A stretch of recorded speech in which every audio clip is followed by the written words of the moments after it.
Kemekan jangan tempel ke engine. Voice, một giọng nữ Indonesia trưởng thành. Register saya. Gợi ý. Engine. Speed equals 1. Zero pitch equals 0. Language equals Indonesian. Nếu engine hỗ trợ global emotion. B1 to B3 sedihkam. B4 tense leo thang. B5 tegas. B6 hangat xét thủ công. Body không nhúng tác. Paste below this line. Selama 25 tahun. Saya membesarkan seorang anak yang bukan darah daging saya. Di malam dia diwisuda menjadi dokter. Suami saya berdiri di tengah pesta. Lalu dia mengumumkan satu hal yang menghancurkan seluruh ruangan. Saya dan Maya akan bercerai, katanya. Dan anak itu bukan anak saya. Gelas di tangan para tamu membeku di udara. Semua mata menatap saya. Tetapi yang berdiri membela saya malam itu bukan suami saya, justru anak yang katanya bukan darah dagingnya. Halo, sahabat. Selamat datang kembali di kanal ini. Kalau cerita ini menyentuh hati Anda, tekan tombol langganan dan temani saya sampai akhir. Karena malam itu, sebuah keluarga yang tampak sempurna selama 25 tahun runtuh hanya dalam satu kalimat. Nama saya Maya.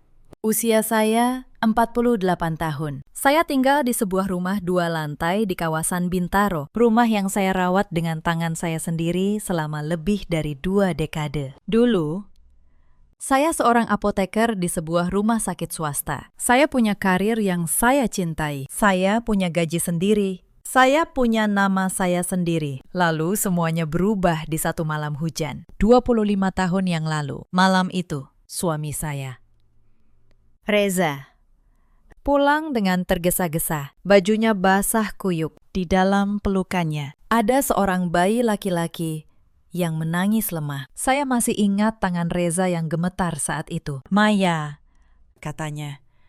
Mungkin Tuhan kasihan pada kita yang belum dikaruniai anak. Saya menemukan bayi ini. Rawatlah dia.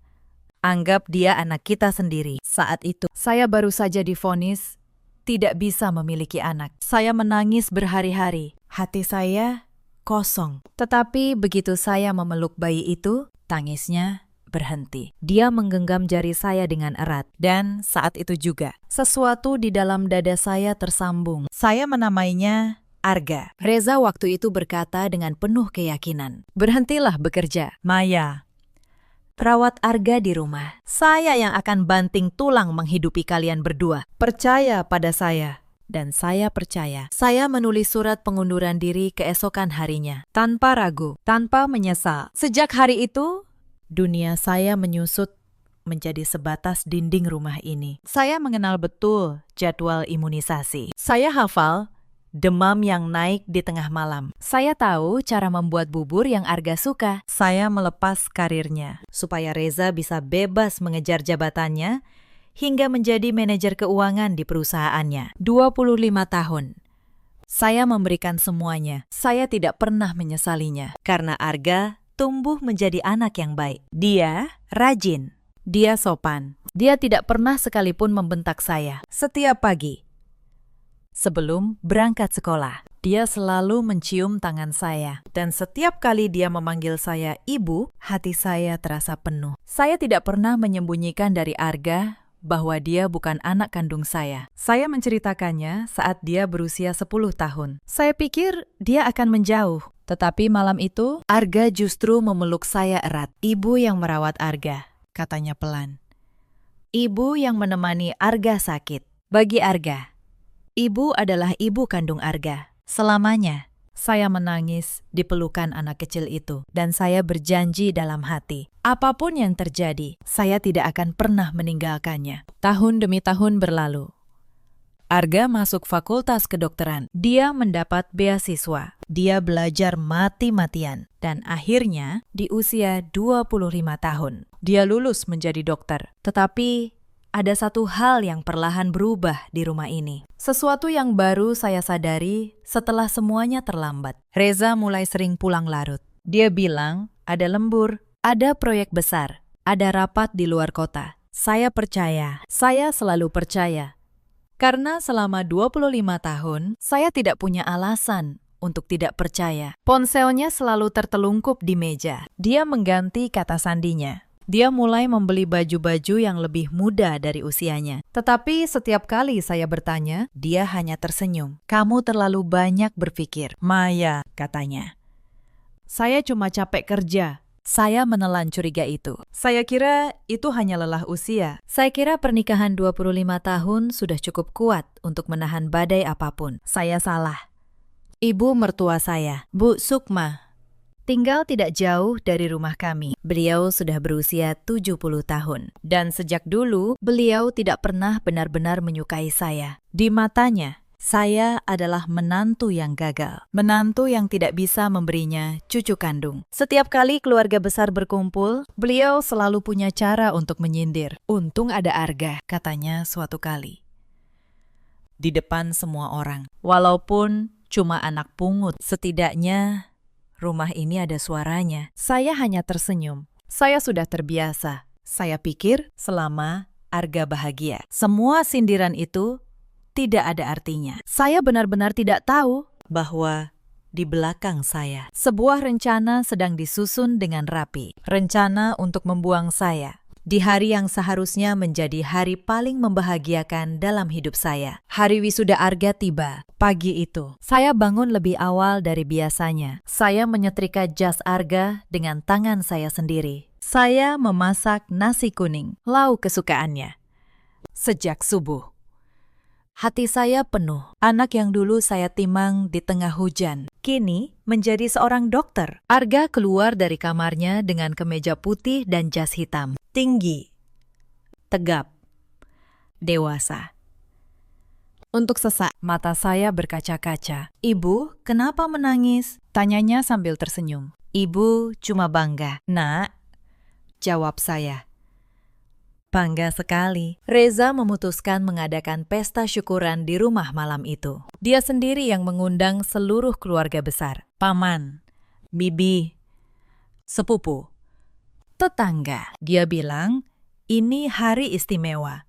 Hari yang harus dirayakan besar-besaran. Saya senang. Saya kira suami saya akhirnya menghargai semua pengorbanan saya. Saya tidak tahu bahwa pesta itu sengaja dia buat ramai, supaya penghinaan terhadap saya disaksikan sebanyak mungkin orang. Malam itu, ruang tamu rumah kami penuh sesak. Aroma masakan bercampur dengan tawa para tamu. Arga berkeliling dari satu meja ke meja lain, membawa nampan berisi minuman. Menyapa setiap kerabat dengan sopan. Terima kasih sudah datang merayakan kebahagiaan keluarga kami, kata Arga. Suaranya hangat. Paman tertua menepuk pundak Arga, lalu menoleh ke arah saya. Maya, kamu benar-benar luar biasa, katanya. Membesarkan anak sampai jadi dokter. 25 tahun usahamu, tidak sia-sia. Saya berdiri bersandar di dekat tangga. Kedua tangan saya meremas ujung kebaya. Saya tersenyum malu. Paman terlalu memuji, kata saya. Arga memang anak yang baik. Itu berkah buat keluarga kami. Bibi bungsu yang duduk di meja sebelah ikut menyahut. Ini namanya jodoh. Ibu yang merawat itu kadang lebih berarti daripada ibu yang melahirkan. Mata saya mendadak panas. Kenangan malam hujan itu kembali menyeruak. Saya ingat tangan Reza yang dingin saat menyerahkan bayi itu. Saya ingat semua malam tanpa tidur. Dan saya merasa semua pengorbanan saya akhirnya terbayar di malam ini. Lalu terdengar suara denting sendok yang diketukkan ke gelas. Reza berdiri di ujung meja utama. Dia mengenakan setelan jas abu-abu yang licin. Tangannya memegang segelas anggur. Wajahnya sedikit memerah. Suara riuh perlahan mereda. Semua mata tertuju padanya. Saya pun menatap suami saya, tetapi Reza tidak menatap saya. Pandangannya melayang melewati kepala saya ke arah pintu ruang tamu. Di hari yang membahagiakan ini, kata Reza, saya juga punya satu kebenaran penting yang ingin saya umumkan kepada seluruh keluarga. Suaranya jatuh jelas di tengah keheningan. Dan dari arah pintu terdengar suara langkah sepatu hak tinggi mengetuk lantai. Seorang wanita melangkah masuk. Usianya sekitar 40 tahun. Dia mengenakan gaun ketat berwarna merah marun. Parfumnya tajam, mengalahkan aroma masakan di rumah saya. Saya terpaku. Saya mengenal wanita itu. Itu Bu Linda, pemilik salon yang terletak 2 blok dari rumah saya. Wanita yang sesekali bertemu dengan saya di pasar dan selalu menyapa saya dengan ramah. Reza berjalan cepat ke arahnya, tanpa sungkan.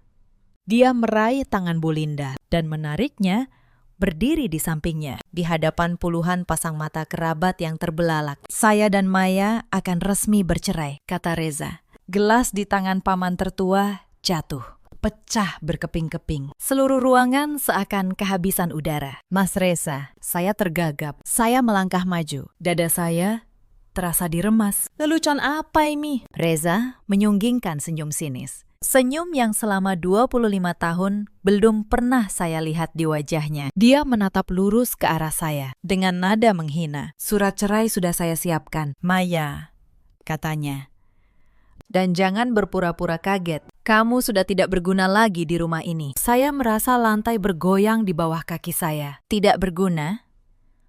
Suara saya nyaris hilang. Saya mengabdi pada keluarga ini 25 tahun. Mas, mengabdi. Reza tertawa pendek. Kamu cuma perempuan yang tidak bisa punya anak. Bahkan anak yang kamu banggakan itu bukan darah daging saya. Ruangan kembali tersentak. Para tamu saling pandang. Bisik-bisik mulai terdengar. Saya menoleh ke arah Arga.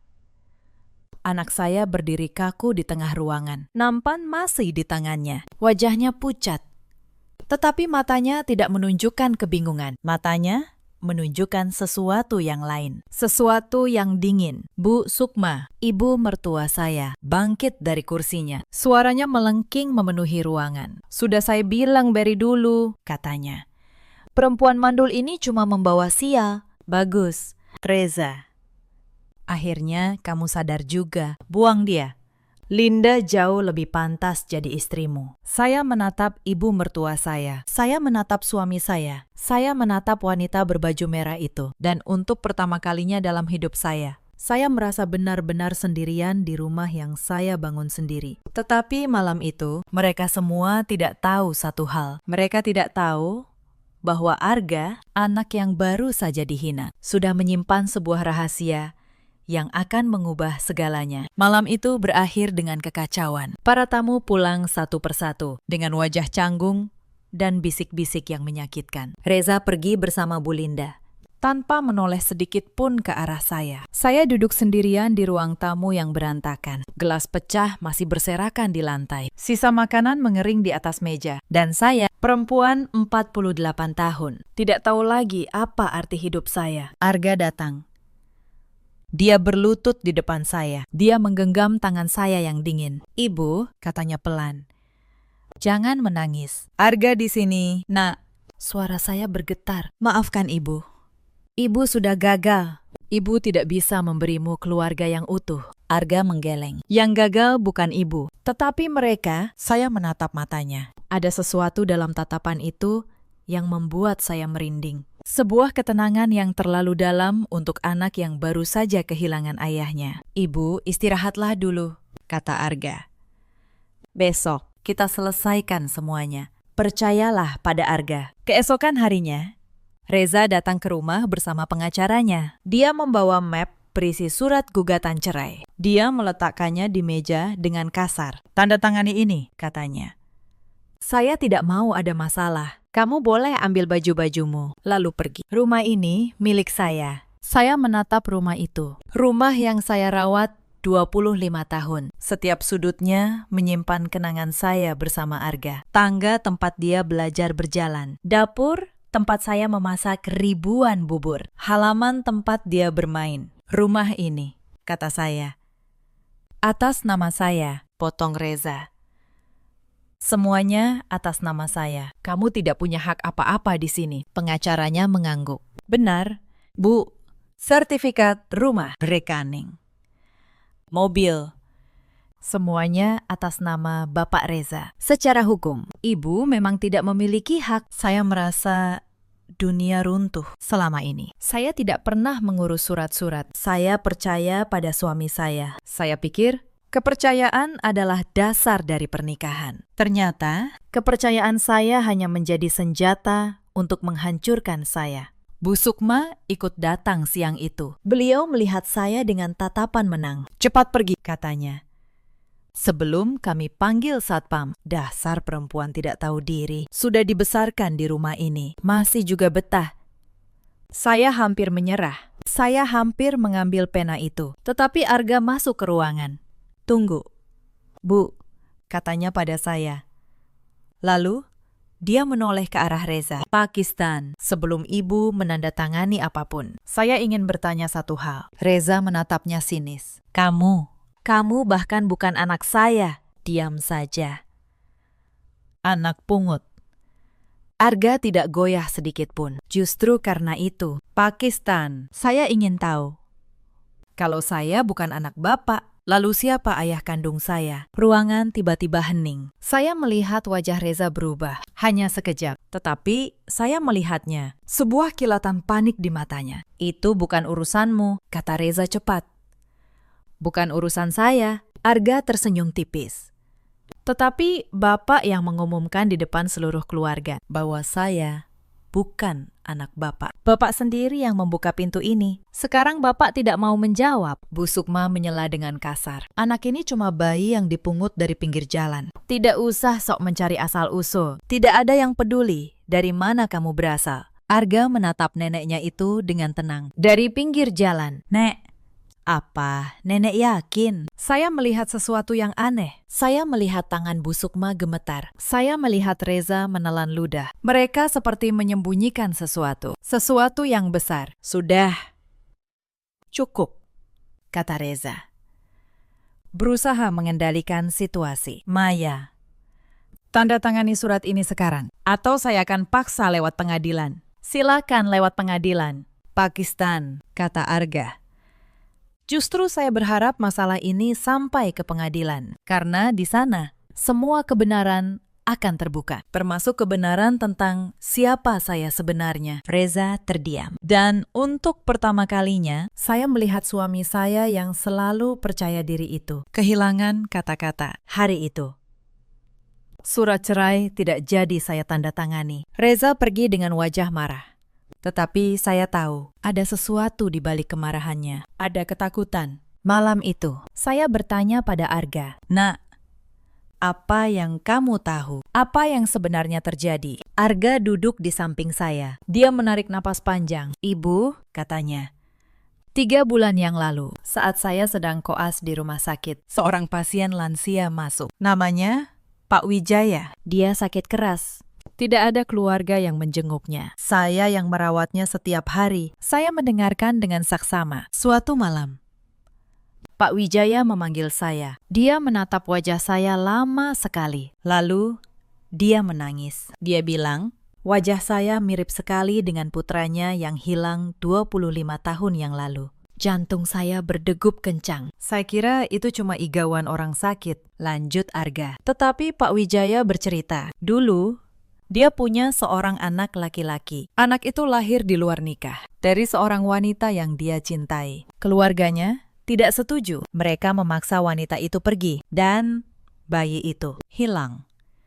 Dibuang oleh seseorang dari keluarganya sendiri. Di malam hujan 25 tahun yang lalu, saya menutup mulut saya dengan tangan. Air mata mengalir tanpa bisa saya tahan. Pak Wijaya adalah orang yang sangat kaya. "Bu," kata Arga.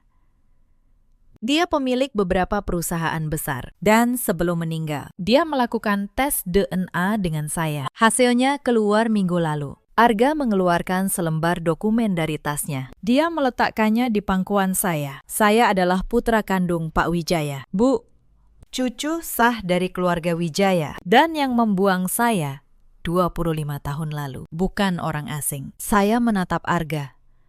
Saya tidak berani bertanya, tetapi saya sudah tahu jawabannya. "Yang membuang saya," kata Arga pelan, "adalah orang yang menyerahkan saya ke pelukan ibu dengan cerita palsu bahwa dia menemukan saya." Tangan saya gemetar memegang dokumen itu. Reza.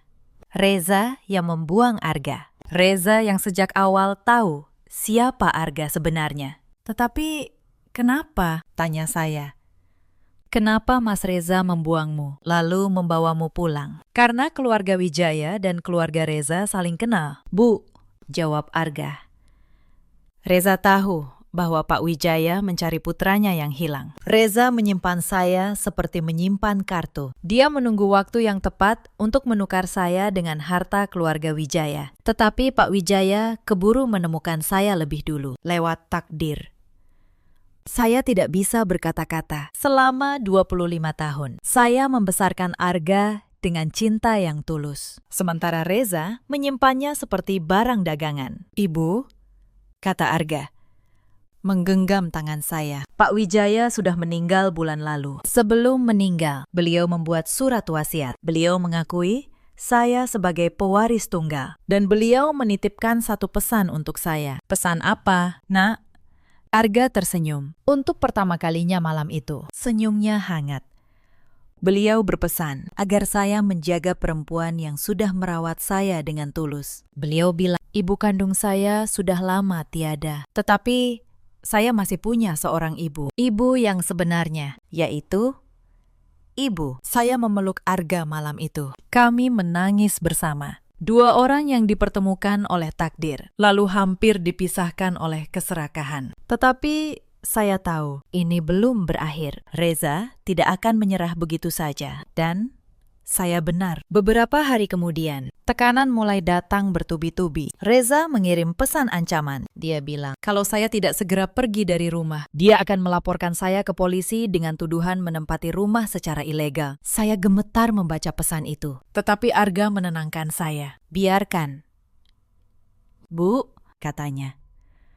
Biarkan dia merasa menang dulu. Orang yang terlalu percaya diri biasanya lupa menutup celahnya sendiri. Lalu, Bu Linda mulai datang ke rumah. Wanita itu masuk ke rumah saya, seolah dia sudah menjadi nyonyanya. Dia membuka lemari saya. Dia memeriksa perhiasan saya. Dia melempar pandangan merendahkan ke seluruh penjuru ruangan. Rumah ini akan saya renovasi total, katanya pada saya.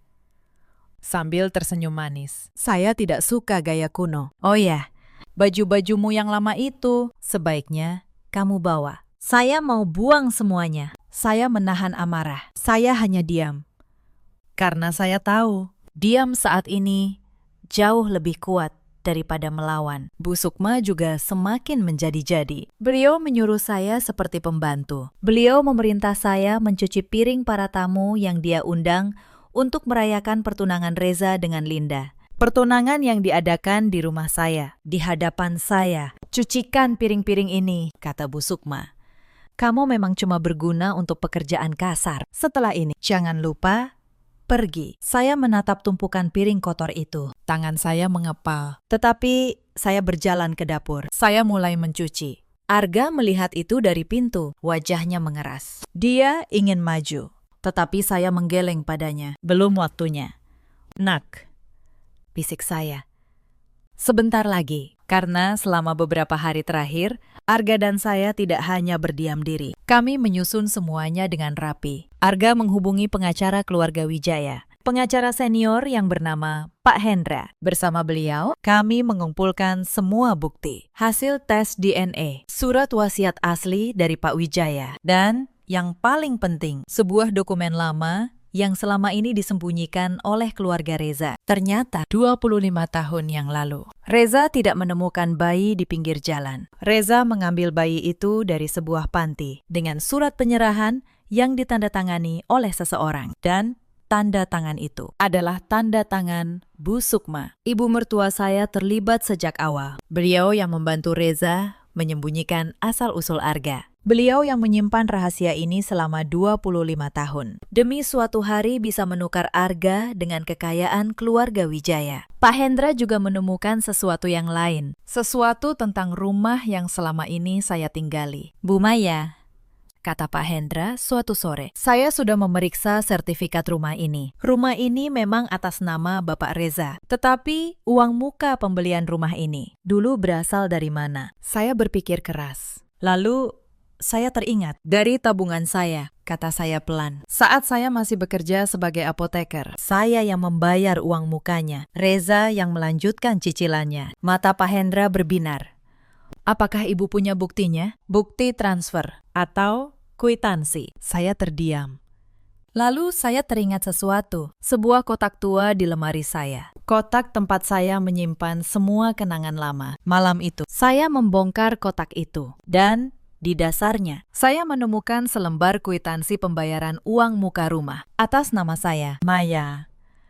Ditandatangani 25 tahun yang lalu, sebelum saya berhenti bekerja. Tangan saya gemetar. Selama ini, saya pikir saya tidak punya apa-apa. Ternyata, saya menyimpan kunci pertama untuk merebut kembali hak saya. Ini lebih dari cukup, Bu, kata Pak Hendra keesokan harinya setelah saya menyerahkan kwitansi itu. Dengan ini, kita bisa membuktikan bahwa ibu memiliki kontribusi finansial dalam pembelian rumah.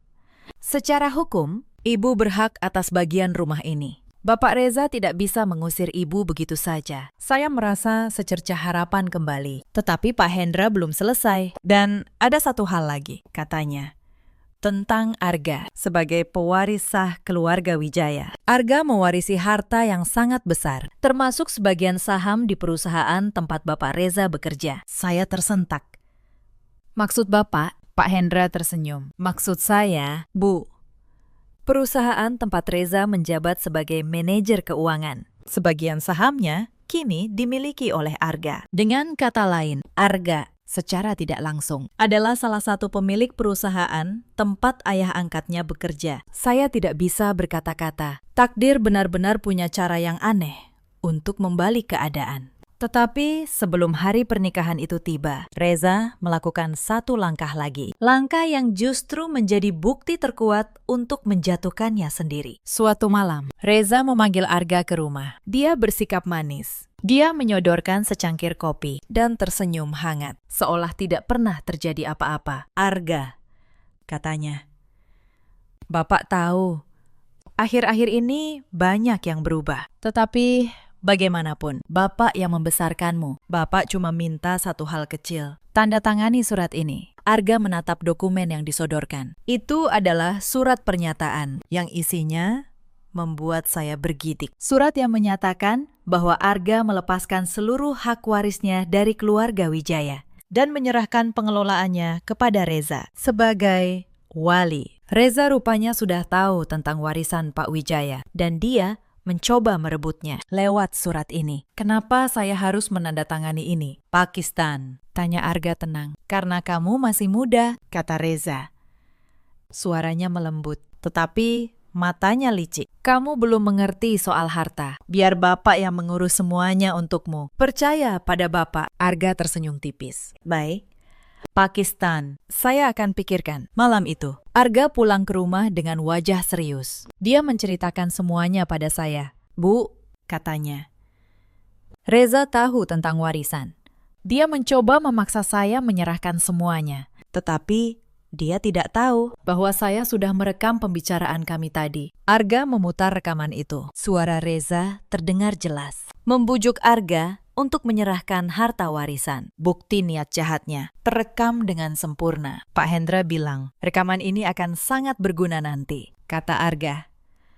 Reza mengira dia sedang memasang jebakan untuk saya, padahal dia sedang menggali lubang untuk dirinya sendiri. Saya menatap anak saya dengan rasa bangga yang dalam. Di balik wajahnya yang tenang, Arga jauh lebih cerdas dan sabar daripada yang dibayangkan siapapun. Sementara itu, Reza semakin berani. Dia mengira saya sudah tidak berdaya. Dia memajukan jadwal pernikahannya dengan Linda. Dia mengundang seluruh keluarga besar, semua rekan kerjanya, bahkan atasannya di perusahaan. Pernikahan itu akan diadakan di sebuah gedung mewah 2 minggu lagi. Dan dia dengan rasa percaya diri yang luar biasa mengirim undangan ke rumah untuk saya. Datanglah, Maya, katanya saat menyerahkan undangan itu. Datang dan lihat bagaimana hidupku jauh lebih baik tanpa kamu. Anggap saja ini perpisahan terakhir kita. Saya menerima undangan itu. Saya tersenyum tipis. Baik, Mas, kata saya. Saya akan datang. Reza terkekeh. Mengira saya sudah pasrah. Dia tidak tahu bahwa undangan itu adalah kesalahan terbesar dalam hidupnya. Karena di hari pernikahannya, di hadapan semua orang yang ingin dia pamerkan. Semua kebenaran akan terungkap. Malam sebelum hari pernikahan itu, saya duduk bersama Arga dan Pak Hendra. Kami memeriksa semua dokumen untuk terakhir kalinya. Hasil DNA, surat wasiat, surat penyerahan bayi dengan tanda tangan Bu Sukma, kwitansi uang muka rumah, dan dokumen kepemilikan saham. Semuanya sudah siap, Bu, kata Pak Hendra. Besok. Kita hanya perlu menunggu waktu yang tepat. Saya menatap foto Arga kecil yang saya simpan. Lalu saya menatap Arga yang kini sudah dewasa, duduk di samping saya. Nak, kata saya, apapun yang terjadi besok, Ibu cuma ingin kamu tahu satu hal. Ibu tidak melakukan ini demi harta. Ibu melakukan ini demi kehormatan. Demi 25 tahun yang tidak boleh dihina begitu saja. Arga menggenggam tangan saya. Arga tahu. Bu, dan besok seluruh dunia juga akan tahu siapa ibu sebenarnya. Hari pernikahan Reza dan Linda tiba. Gedung mewah itu dihias dengan bunga-bunga putih dan lampu kristal. Ratusan tamu memenuhi ruangan. Para pejabat perusahaan, kerabat keluarga, kolega bisnis. Reza ingin semua orang melihat kemenangannya. Dia ingin pernikahan ini menjadi panggung kejayaannya. Saya datang mengenakan kebaya sederhana berwarna biru tua. Saya berjalan masuk dengan tenang. Banyak mata menatap saya dengan kasihan. Mereka berbisik, "Itu mantan istrinya. Kasihan." Datang ke pernikahan suaminya sendiri. Saya tidak peduli. Saya berjalan terus dan duduk di sebuah meja di sudut ruangan. Arga berjalan di samping saya, tampan dalam jas hitamnya, dan di belakang kami, Pak Hendra mengikuti dengan sebuah map tebal di tangannya. Reza melihat saya dari panggung. Dia tersenyum penuh kemenangan. Dia mengangkat gelasnya ke arah saya, seolah berkata, "Lihat, saya menang." Bu Sukma duduk di kursi kehormatan, mengenakan gaun mewah. Beliau menatap saya dengan tatapan menghina yang sama. Dan Linda, dalam gaun pengantin putihnya, tersenyum sinis ke arah saya. Acara dimulai. Pembawa acara mempersilakan Reza untuk memberikan sambutan. Reza naik ke panggung. Dia memegang mikrofon dengan percaya diri. "Terima kasih kepada semua yang hadir," katanya. "Hari ini adalah hari yang sangat membahagiakan bagi saya. Setelah bertahun-tahun terjebak dalam pernikahan yang tidak membahagiakan, akhirnya saya menemukan kebahagiaan saya yang sejati." Para tamu bertepuk tangan. Saya duduk diam. Saya menunggu. Saya tahu ada yang bertanya-tanya tentang mantan istri saya, lanjut Reza. Sengaja menatap ke arah saya. Dia perempuan yang baik. Tetapi dia tidak bisa memberi saya keturunan. Dan anak yang selama ini saya rawat ternyata bukan darah daging saya. Jadi, saya rasa sudah waktunya saya memulai hidup baru. Bisik-bisik kembali terdengar di ruangan. Beberapa tamu menatap saya dengan iba. Beberapa menatap Arga dengan rasa ingin tahu. Saat itulah Arga berdiri. Suara kursinya yang bergeser memecah keheningan. Semua mata tertuju padanya. Reza terdiam di panggung. Mikrofon masih di tangannya. "Permisi, Pakistan," kata Arga. Suaranya tenang, tetapi jelas memenuhi seluruh ruangan. Sebelum acara dilanjutkan, izinkan saya, sebagai anak yang Bapak besarkan, mengucapkan beberapa patah kata. Reza tampak ragu. Tetapi di depan ratusan tamu, dia tidak bisa menolak. "Silakan," katanya kaku. Arga berjalan ke depan dengan langkah tenang. Dia mengambil mikrofon cadangan dari pembawa acara. Dia menatap ke seluruh ruangan. "Nama saya Arga," katanya. "Selama 25 tahun, saya dibesarkan oleh seorang perempuan bernama Maya. Perempuan yang malam ini duduk di sudut ruangan, dipandang sebelah mata oleh kalian semua. Ruangan hening." Reza mulai gelisah. "Pak Reza tadi berkata bahwa saya bukan darah dagingnya," lanjut Arga. "Dan itu benar. Saya memang bukan anak kandung Pak Reza. Tetapi izinkan saya bertanya pada Bapak, di depan semua tamu ini. Pakistan, kalau saya bukan anak Bapak, lalu bagaimana saya bisa ada di rumah Bapak sejak bayi?" Wajah Reza memucat. Saya menemukanmu. Di pinggir jalan. Di pinggir jalan." Arga tersenyum. "Pak Hendra, tolong." Pak Hendra bangkit. Beliau berjalan ke depan. membuka mapnya.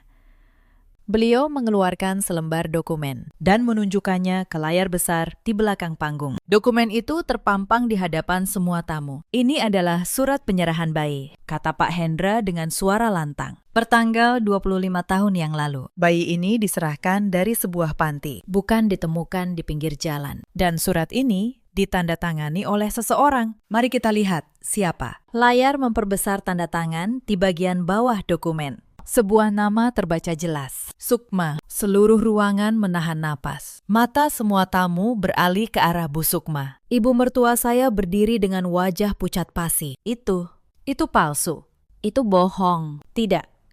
Bu, kata Pak Hendra, tenang. Dokumen ini asli dan sudah diverifikasi oleh notaris. Anda yang menyerahkan bayi ini kepada Bapak Reza 25 tahun yang lalu. Dan bayi itu bukan bayi sembarangan. Pak Hendra mengeluarkan dokumen kedua, hasil tes DNA. Bayi itu adalah putra kandung dari almarhum Bapak Wijaya, kata Pak Hendra. Salah satu pengusaha paling terpandang di kota ini. Putra yang dihilangkan 25 tahun yang lalu. Dan hari ini, putra itu berdiri di hadapan kalian. Namanya Arga Wijaya, pewaris tunggal seluruh kekayaan keluarga Wijaya. Gelombang kejutan menyapu seluruh ruangan. Para tamu saling pandang dengan mulut ternganga. Beberapa berdiri dari kursinya. Atasan, Reza, seorang pria tua yang duduk di meja depan, menatap Reza dengan tatapan tajam. Reza terhuyung. Mikrofon di tangannya hampir terjatuh. Tidak. Ini tidak mungkin. Ini sangat mungkin. Pakistan, kata Arga. Suaranya kini lebih dingin. Bapak menyimpan saya seperti menyimpan kartu. Bapak menunggu waktu untuk menukar saya dengan harta keluarga Wijaya. Tetapi Bapak terlalu serakah. Bapak membuang Ibu Maya, perempuan yang dengan tulus membesarkan saya demi seorang wanita lain. Dan itulah kesalahan terbesar Bapak. Atasan Reza. Pak Direktur bangkit dari kursinya. Wajahnya merah karena marah. Reza, katanya dengan suara berat. Jadi selama ini, kamu menyembunyikan identitas pewaris keluarga Wijaya. Keluarga yang menjadi pemegang saham terbesar di perusahaan kita. Kamu menggunakan jabatanmu untuk menutupi ini semua. Reza menggeleng panik.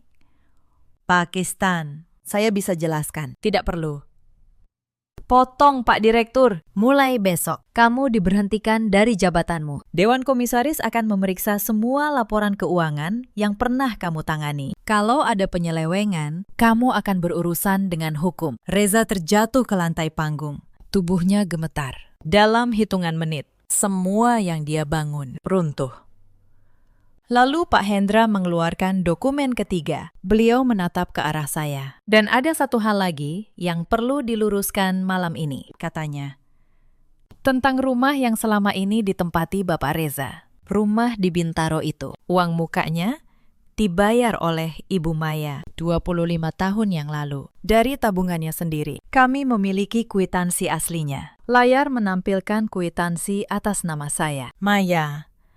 Secara hukum, lanjut Pak Hendra, Ibu Maya memiliki hak atas rumah tersebut. Bapak Reza tidak berhak mengusirnya. Bahkan, gugatan pengusiran yang Bapak Reza ajukan bisa berbalik menjadi gugatan terhadap Bapak sendiri. Linda, yang sejak tadi berdiri dengan gaun pengantinnya, mulai mundur perlahan. Wajahnya yang tadi penuh kemenangan, kini pucat ketakutan. Reza, kata Linda dengan suara bergetar. Kamu bilang kamu kaya, kamu bilang kamu punya rumah, punya jabatan, punya segalanya. Ternyata semua itu bohong. Reza mendongak dari lantai. Linda, tunggu.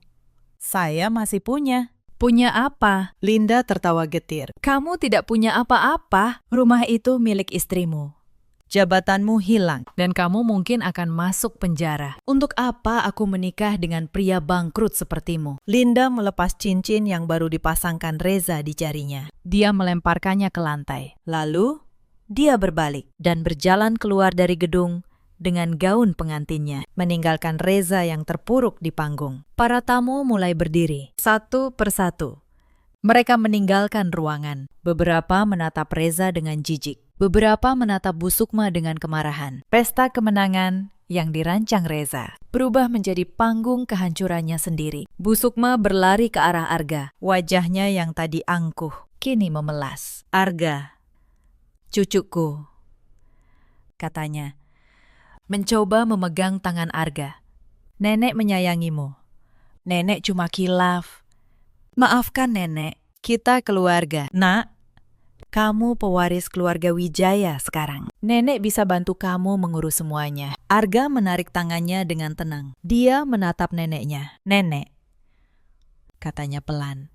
25 tahun yang lalu, nenek membuang saya di malam hujan. Nenek menyimpan rahasia ini demi keserakahan. Dan beberapa hari yang lalu, nenek menyuruh ibu saya mencuci piring seperti pembantu di rumahnya sendiri. Bu Sukma menunduk, tak bisa menjawab. "Saya tidak akan membalas nenek dengan kebencian," lanjut Arga. "Tetapi saya juga tidak bisa memanggil nenek keluarga lagi, karena keluarga sejati saya hanya satu. Perempuan yang merawat saya tanpa pamrih, ibu saya, Maya." Arga berjalan ke arah saya. Di hadapan semua tamu yang tersisa, dia berlutut di depan saya. Dia mengambil tangan saya dan menciumnya dengan hormat. "Ibu," katanya. Matanya berkaca-kaca. "Maaf membuat ibu menunggu lama. Mulai hari ini, tidak akan ada lagi yang berani menghina ibu. Karena Arga akan selalu berdiri di depan ibu." Saya menangis. Saya menangis sejadi-jadinya. Bukan karena sedih, tetapi karena untuk pertama kalinya dalam 25 tahun, saya merasa semua pengorbanan saya akhirnya dihargai. Saya membungkuk dan memeluk anak saya. Anak yang bukan darah daging saya, tetapi lebih berharga dari nyawa saya sendiri. Reza masih terpuruk di panggung. Dia menatap ke arah kami.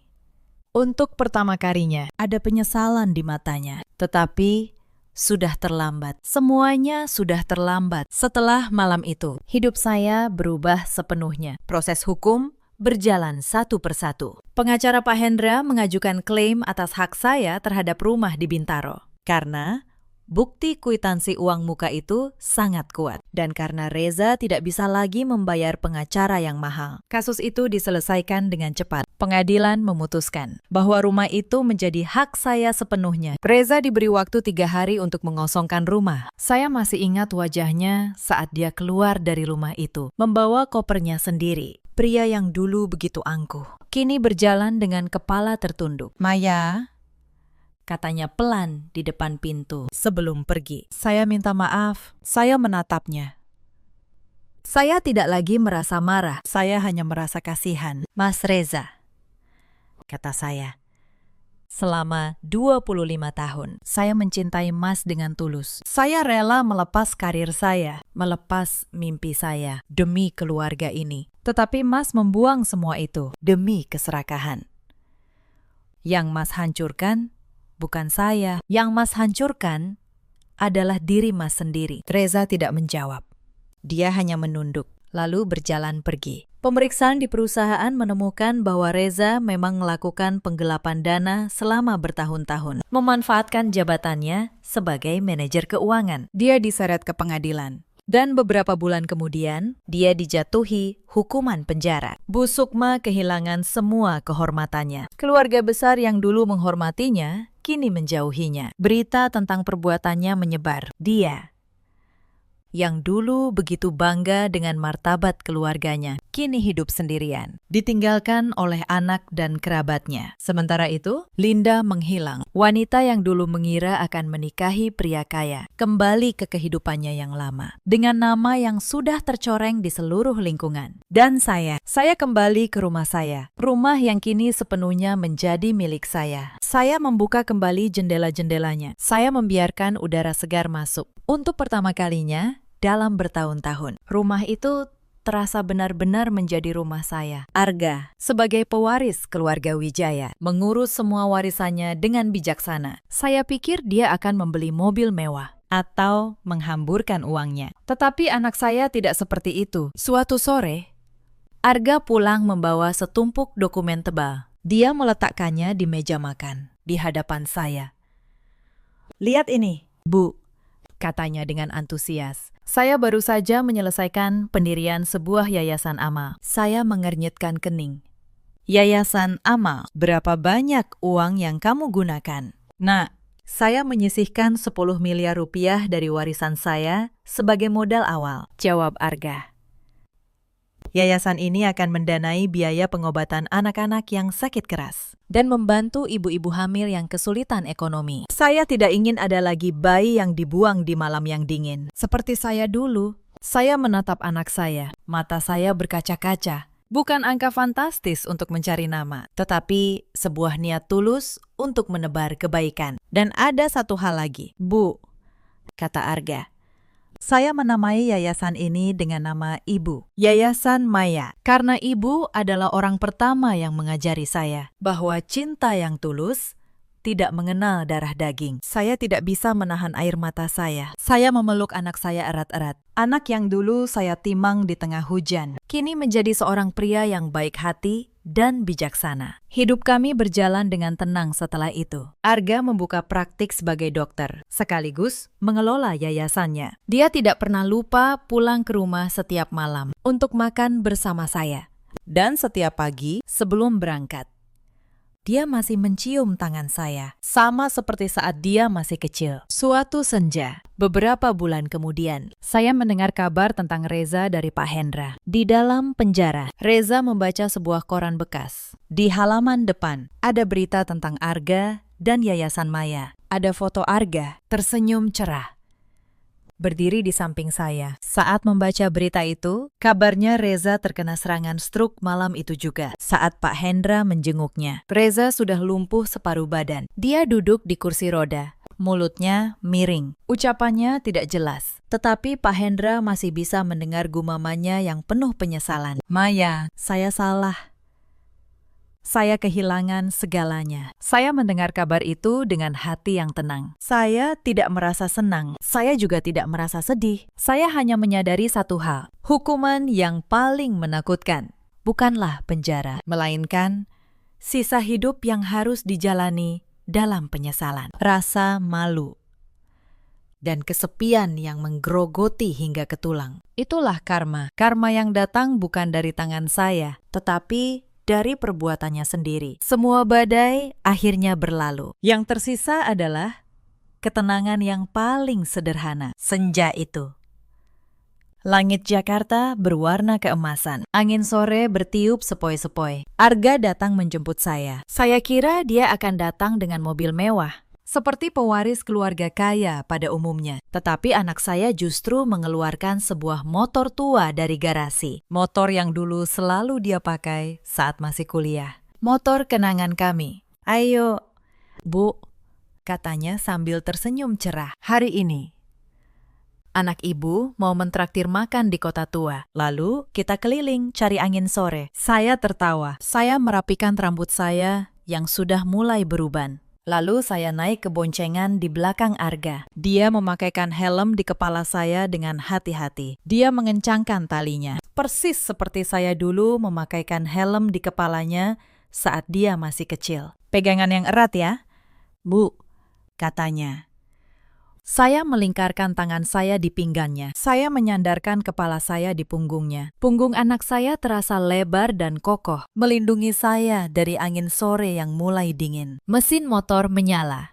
Kami melaju di tengah lalu lintas kota yang ramai. Di tengah hiruk-pikuk kehidupan, saya seolah hanya mendengar detak jantung anak saya yang tegar di depan saya. Kami memang tidak sedarah. Kami memang tidak segaris keturunan. Tetapi kami diikat oleh sesuatu yang jauh lebih kuat daripada darah, cinta seorang ibu dan bakti seorang anak. 25 tahun yang lalu, di sebuah malam hujan, takdir menyerahkan seorang bayi ke pelukan saya. Dan malam itu, saya tidak hanya menyelamatkan dia juga menyelamatkan saya. Cerita ini mengajarkan kita banyak hal, bahwa pengorbanan yang tulus tidak akan pernah sia-sia, bahwa keserakahan cepat atau lambat akan menghancurkan pelakunya sendiri, dan bahwa cinta sejati tidak ditentukan oleh darah, tetapi oleh ketulusan hati. Jangan pernah meremehkan seorang perempuan yang diam. Diamnya bukan karena dia lemah, tetapi karena dia memilih untuk bertahan demi orang-orang yang dia cintai. Dan jangan pernah membuang seseorang yang mencintaimu dengan tulus demi keserakahan sesaat, karena suatu hari kamu akan menyadari bahwa orang itulah harta yang sesungguhnya. Di luar sana, ada banyak perempuan seperti saya dulu. Perempuan yang melepas mimpinya, melepas karirnya demi keluarga. Perempuan yang mengabdi bertahun-tahun, lalu dianggap tidak berguna. Kalau Anda salah satu dari mereka, ingatlah, nilai Anda tidak ditentukan oleh orang yang menyakiti Anda. Nilai Anda ada pada ketulusan yang Anda berikan. Di luar sana, ada juga banyak suami seperti Reza. Suami yang lupa bahwa istri yang setia adalah berkah, bukan beban. Dan ada pula para ibu mertua yang membiarkan keserakahan menutupi hati nuraninya, hingga kehilangan keluarganya sendiri. Tetapi di luar sana, juga ada banyak arga, anak-anak yang membalas cinta dengan bakti, yang tidak melihat darah, tetapi melihat ketulusan. Dan selama masih ada hati seperti itu di dunia ini, kebaikan tidak akan pernah punah. Dalam hidup, kita semua punya pilihan. Memilih untuk serakah, atau memilih untuk tulus. Memilih untuk membalas dengan kebencian, atau memilih untuk bangkit dengan kehormatan. Saya memilih untuk bangkit. Dan hari ini, saya bahagia. Bagaimana dengan Anda? Apakah Anda pernah merasakan pengorbanan yang tidak dihargai? Ceritakan kisah Anda di kolom komentar. Mungkin cerita Anda bisa menjadi kekuatan bagi orang lain yang sedang berjuang. Terima kasih sudah menemani saya sampai akhir. Sampai jumpa di cerita berikutnya.